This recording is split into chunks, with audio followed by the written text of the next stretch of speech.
నిజామాబాద్ జిల్లా పోతంగల్ మండల కేంద్రంలోని సబ్స్టేషన్లో కొత్త ఆర్డబ్ల్యూఎస్ ఫీడర్ను విద్యుత్ అంతరాయాలు నివారించడానికి నూతనంగా వీసీబీ ఏర్పాటు చేయడం జరిగింది. ఆర్డబ్ల్యూసీని బోధన్ డిఈఎండి ముక్తా ప్రారంభించారు. ఈ కార్యక్రమంలో Rudrur sub division ADE Naveen Reddy, Pothangal substation AE Rajesh, sub engineer Fakruddin, LI Gangadhar, విద్యుత్ సిబ్బంది బృందం పాల్గొన్నారు. ఇప్పుడే ఛార్జ్ చేసుకోవడం జరిగింది. అంతకుముందు అది హంగర్గా ఫీడర్ మీద 2 కలిపి ఉండేటి.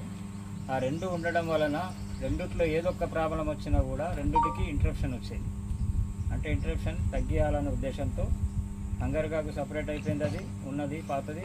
ఇప్పుడు ఇది కొత్తదేమో కారేగాకు సపరేట్ చేశాం. దీని వలన కన్జ్యూమర్స్కి మంచి సేవలు అందియాలనే ఉద్దేశంతో ఇంటరప్షన్స్ తగ్గియాలనే ఉద్దేశంతో ఈ కొత్త బ్రేకర్ ఏర్పాటు చేసినాం.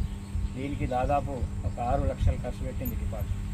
ఈ 6 lakhs అమౌంట్తో మనం ఈరోజు ఛార్జ్ చేసుకున్నాం. మరి ఈ పనిలో పార్టిసిపేషన్ అయిన అందరూ ఏడీ గారికి, ఏఈ గారికి, స్టాఫ్కి అందరికీ నేను ధన్యవాదాలు.